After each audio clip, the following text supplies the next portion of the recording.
Здравей! Здравейте!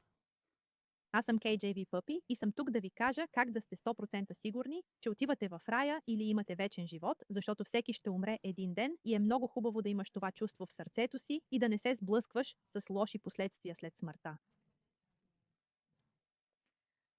Кажи ми, сигурен ли си 100%, че когато умреш, ще отидеш в рая? Сигурен ли си на 100%?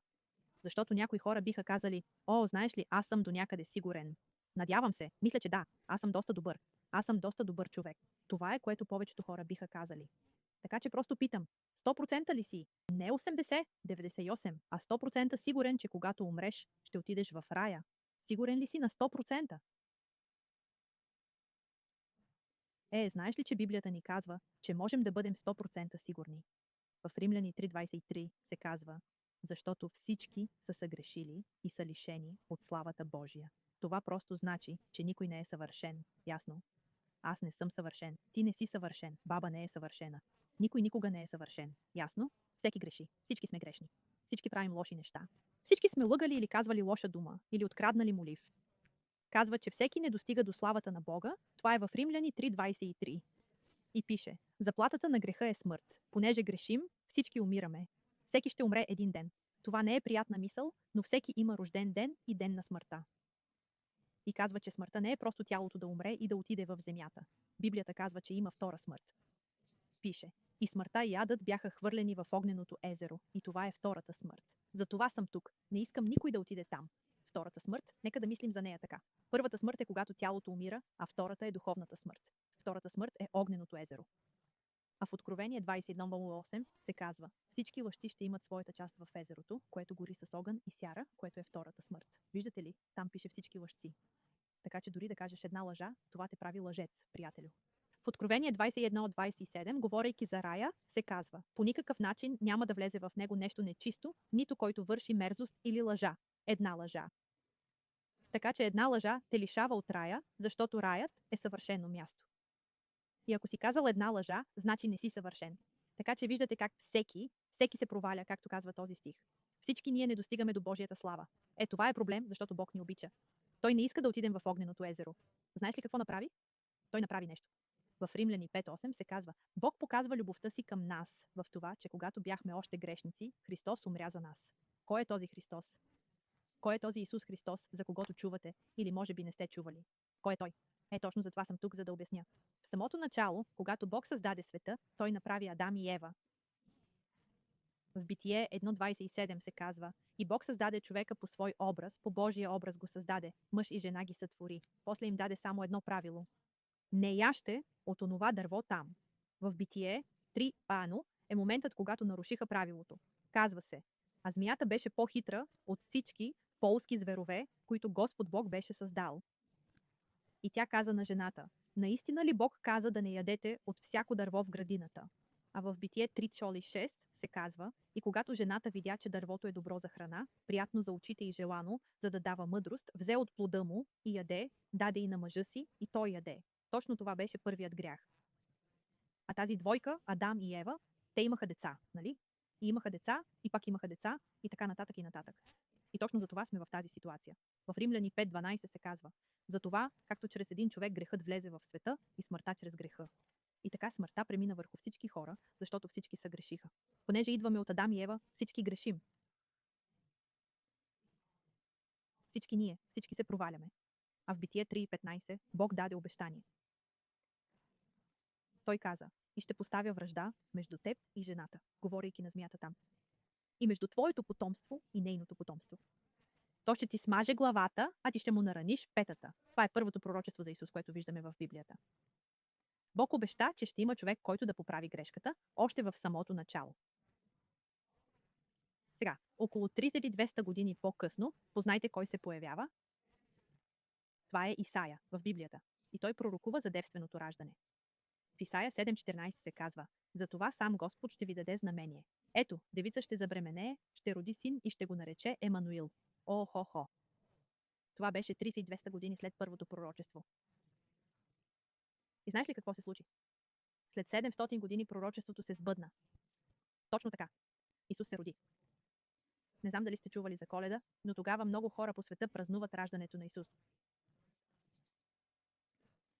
Лука 1.35 се казва: и ангелът ти отговори: Светият Дух ще дойде върху теб и силата на Всевишния ще те осени. Затова святото, което ще се роди от теб, ще се нарече Божи син. Тъй като нямаше земен баща, той е Божият син. Той се роди в града на Давид, точно както казва пророчеството в Исаия, в Витлеем. Тогава ангели се явиха на овчарите, както пише в Лука 2.11. Казва се: и ангелът им рече: не бойте се, защото ви нося блага вест за голяма радост, която ще бъде за всички хора. Защото днес в града на Давид се роди за вас Спасител, който е Христос Господ. Така че цялото това време беше минало и най-накрая Исус се роди. И докато Исус растеше, той беше изпълнен със сила. В Лука 2.40 се казва: и детето растеше, укрепваше духом, изпълваше се с мъдрост и Божията благодат беше върху него. Така че той беше особен, разбира се. Той беше Бог и човек едновременно. Той беше напълно човек, напълно Бог. И така в крайна сметка Исус започна да върши чудеса. В Матей 15.30-31 се казва: и големи множества дойдоха при него, водейки със себе си куци, слепи, неми, усъкатени и много други. И ги положиха пред нозете на Исус и той ги изцели. Толкова, че народът се удивляваше, когато виждаше немите да говорят, усъкатените да са здрави, куците да ходят и слепите да виждат. И прославиха Бога на Израел. А после Библията казва, че той ходил по вода. Дори възкресявал хора от мъртвите. Всякакви чудни неща. Тогава духовните водачи от онова време станаха много завистливи към Исус. Исус дори предсказа това. В Марк 8.31 се казва: и започна да ги учи, че човешкият син трябва да претърпи много неща, да бъде отхвърлен от старейшините, първосвещениците и книжниците, да бъде убит и след 3 дни да възкръсне. Той предсказа това и те наистина планираха да го убият. В Матей 12.14 се казва: тогава фарисеите излязоха и се наговориха против него как да го погубят. Така че те бяха. И накрая те взеха Исус и поискаха да го убият на кръст, което е известно още като разпъване. Това е официалната дума за убиване на кръст. Събраха голяма тълпа, за да им помогне да осъдят Исус, и искаха разрешение да го убият, така че това се случи. Те всички се събраха и викаха: разпни го, разпни го, разпни го. И накрая Исус умря на този кръст. Да. Тъжен ден. А 3 дни след смъртта му някои хора отидоха на гроба му, но бяха смаяни. Откриха, че Исус го няма, а там имаше ангел.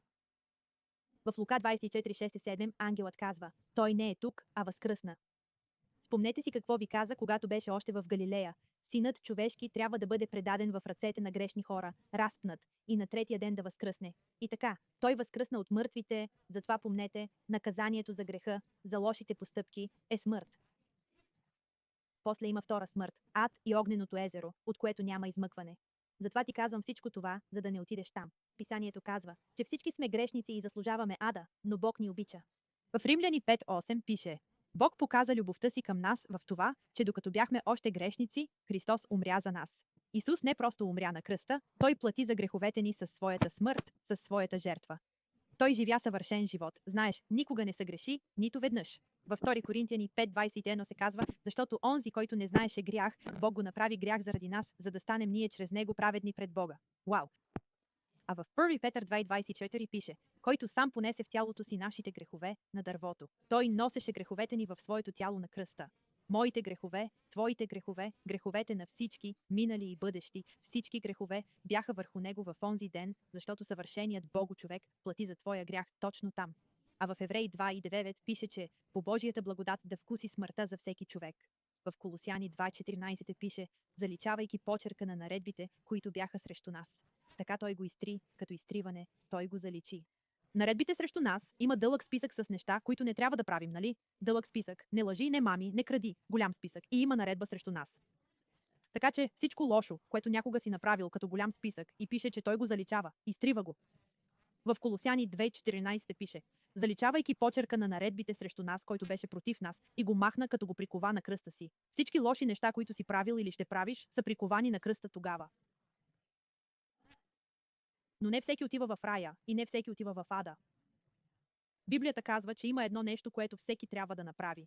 Пише: и ги изведе и каза: Господа, какво трябва да направя, за да бъда спасен? И те казаха: вярвай в Господа Исус Христос и ще бъдеш спасен в дома си. Това е в Деяния 16.30-31. Значи не казва да бъдеш добър човек, не казва да ходиш на църква, не казва да се покаеш за греховете си или да се отвърнеш от лошите неща, не казва да спреш да псуваш, не казва да даваш пари на бедните, не казва всички тези неща. Не казва да се кръстиш. Не казва куп неща, които не са споменати точно там, ясно? Пише, вярвай в Господа Исус Христос и ще бъдеш спасен в дома си. Виждаш, някои хора вярват в добрите си дела, други в фалшиви богове като Аллах, Буда или Вселената. Често чувам това. Вселената. Пише, вярвай в Господа Исус Христос и ще бъдеш спасен в дома си. Така че трябва да вярваш в Него и тогава ще бъдеш спасен. Ако ви кажа, че отивам в рая, защото съм толкова добър човек, тогава вярвам в себе си. Вярвам в себе си. Но ако ви кажа, че отивам в рая, защото Исус е толкова добър и плати за греховете ми със своята доброта, това е същината тук. Не вярвам в своята праведност. Библията казва, че нашата праведност е като мръсни парцали, което е доста отвратително. Един мръсен парцал, това е най-доброто, което можем да предложим. Затова, когато стигнеш до вратата на рая, не предлагай мръсен парцал. Просто кажи, повярвах в Исус и Неговата жертва за греховете ми, това ми дава праведност и ми позволява да вляза в рая и да бъда в мир с Господа. Това е дар от Бога.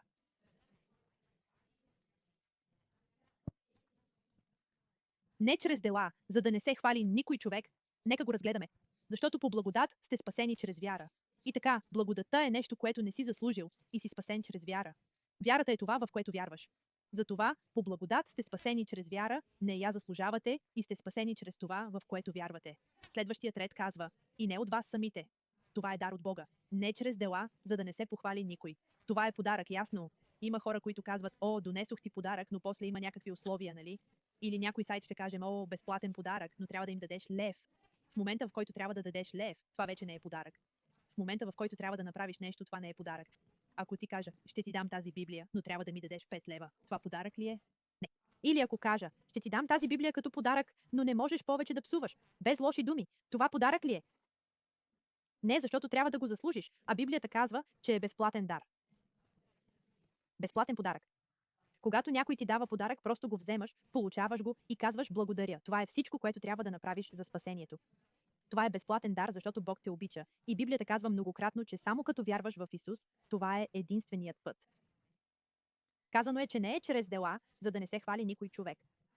Когато стигна в рая, няма да кажа, тук съм, защото направих онова добро нещо. Ще кажа, тук съм, защото Исус плати моя път до тук. Исус умря вместо мен. Това е единственият начин да стигнеш до рая. Аз не съм достатъчно добър, не съм съвършен, но Исус беше съвършен. В Римляни 4:5 пише, на този, който не работи, а вярва в този, който оправдава нечестивия, неговата вяра му се счита за правда.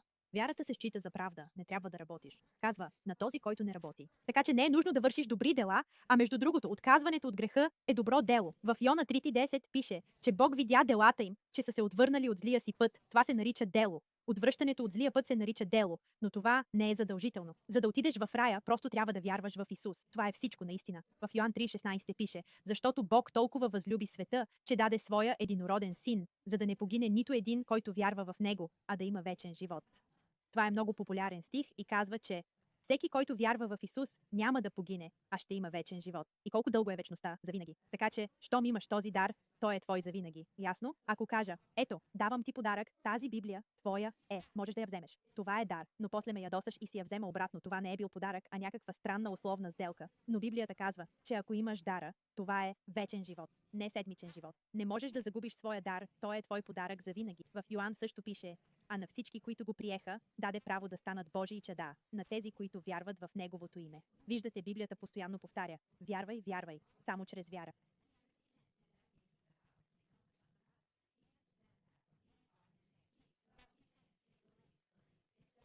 Вярвам, че е просто като вярваш в Исус. И така можеш да станеш Божи син. Така в Йоан 3:3 се казва, Исус отговори и му каза, истина, наистина ти казвам, ако човек не се роди отново, той не може да види Царството Божие. Спомняш ли си, че имаше първа смърт и втора смърт? Има първо раждане от майка ти и второ раждане. Първото раждане е физическото ти раждане, а второто е духовното ти раждане. И помни, майка ти свърши цялата работа, когато се роди. Не трябваше да се трудиш за това. Просто хоп и си навън и вече си в семейството. Същото е и с Исус. Той свърши цялата работа и хоп можеш да се спасиш, да се родиш отново за миг. Нали? Щом си в семейството, вече си част от семейството. Не можеш да се отродиш. Да се отродиш. Не можеш да се отродиш. Това е забавна мисъл. Така че, щом се родиш, винаги си част от семейството. Можеш да кажеш, мамо, татко, не ви харесвам и ще избягам далеч. Ще отида колкото мога далеч и никога вече няма да ме видиш. Не те харесвам, не искам да говоря с теб и не харесвам правилата ти. Няма значение. Пак си тяхното дете. Можеш да кажеш: Боже, не те харесвам, не говоря с теб и искам да правя каквото си искам. Колкото и далеч да отидеш, пак си в Божието семейство. Точно така. Душата ти е защитена. Името ти е записано в книгата на живота за винаги. Веднъж спасен, винаги спасен. И също така, не можем просто да правим каквото си искаме след като сме спасени, нали? Не можем да го използваме като разрешително да правим каквото си искаме. Искаме да вършим добро след като сме спасени, нали? В Евреи 12:6-8 пише: Господ наказва тези, които обича, и бичува всеки син, когото приема. Наказва означава да бъдеш наказан. А бичува означава да получиш бой. Така се казва: ако търпите наказание, Бог се отнася с вас като с синове, защото кой е този син, когото бащата не наказва? Но ако сте без наказание, в което всички участват, тогава сте незаконни деца, а не синове. Това, което искам да кажа, е, че ако Господ те обича, ще те накаже за лошите ти дела тук на земята. Така че, ако отида до магазина и, да речем, опитам да открадна нещо ценно, Бог ще ме накаже още на тази земя. Той ще се погрижи да вляза в затвора за това. Разбираш ли? Бог ще се погрижи да понеса последствията от действията си тук на земята. Но никога няма да изтърпя наказанието на ада или огненото езеро, защото Исус плати за всичките ми грехове. Затова Той ще ни наказва на тази земя, докато сме живи. Не можем да се измъкнем безнаказано, след като сме синове и дъщери на Бога. Това, което казвам, е, че щом се новородим, Бог ще се отнася с нас като със свои деца. Затова не бива просто да ходим наоколо и да правим каквото си искаме. Но така или иначе, там пише: ако изповядаш с устата си Господ Исус и повярваш в сърцето си, че Бог го е възкресил от мъртвите, ще бъдеш спасен. Защото със сърце се вярва за оправдание, а с уста се прави изповед за спасение. Значи просто вярваш в сърцето си и го изказваш с устата си. Така получаваш спасението. Това е. Вярваш и го казваш на глас. Това пише в Римляни 10:9-10. После казва: защото всеки, който призове името на Господа, ще бъде спасен. Можеш да сложиш своето име там. Защото ако ти призовеш името на Господа, ще бъдеш спасен. Или ако аз призова името на Господа, ще бъда спасен. Това е в Римляни 10:9-13. Така че искам да кажа, че трябва само да призовеш името на Господа за спасение и Той ще те спаси. Това е проста молитва. Не е магическа формула или специални думи, събрани заедно. Просто ти с цялото си сърце казваш на Бога от дълбините на душата си: знам, че съм грешник и вярвам, че умря и възкръсна.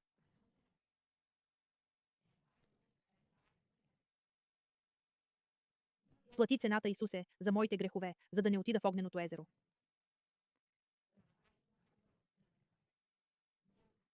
Плати цената, за да получа дара на вечния живот. Исусе, спаси ме и ми дай безплатния дар на вечния живот. Вземи ме в рая, когато умра.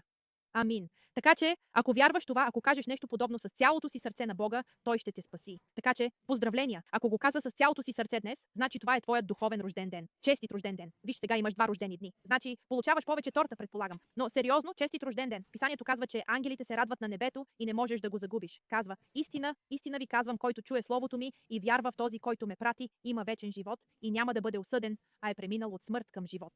И какво следва? Какво следва? Бих казал да прочетеш Библията си. Харесвам KJV. Не се е променяла от стотици години и казва противоположни неща в толкова много различни преводи. Няма да навлизам в подробности сега. Крал Джеймс е такъв какъвто е. И ако имате друг език на английски, ще го покажа на екрана точно тук. Това е добра Библия, която да използваш на твоя език, защото Библията казва, че цялото писание е дадено от Божието вдъхновение и е полезно за доктрина, за упрек, за поправка и за обучение в праведността. Така че, ако искаш да угодиш на Бога, опознай своята Библия. В 1 Петрово 2:2 пише: новородени деца, желайте искреното мляко на Словото, за да растете чрез него.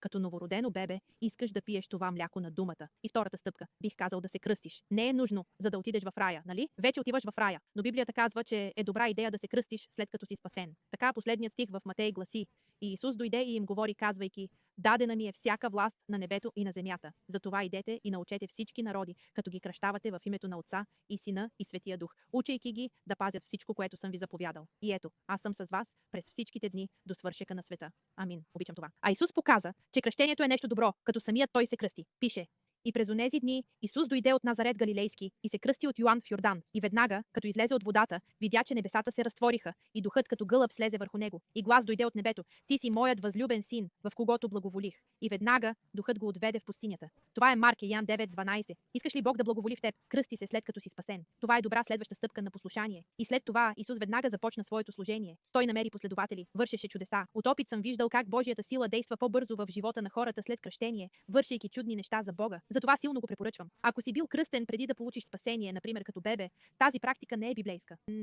Това не е истинско кръщение, защото Библията ясно казва, че кръщението става след спасението и новорождението. Затова много хора се кръщават повторно. Ако това се отнася за теб, бих казал да, иди в добра църква и се кръсти отново, защото според Библията кръщението е след спасението. То е символ на смъртта, погребението и възкресението на Исус. Това символизира, че умираш и възкръсваш отново с Него. Това е образ на новия ти живот в Исус Христос. Така че много хора се кръщават повторно, напълно нормално. Това е първата им стъпка в новия им живот, след като са получили безплатния дар на спасението. Затова бих казал, прочети Библия, добра Библия, кръсти се и опитай да намериш добра църква. Знаеш, такава, която казва, че спасението е безплатен дар. Ако ти кажат, покай се за греха си, или можеш да си заслужиш спасението, или закълни се пред Бога, че няма да бъдеш лош повече, или нещо подобно, не ходи в такава църква. Искаш да ходиш в църква, където казват, отивам в рая заради Исус.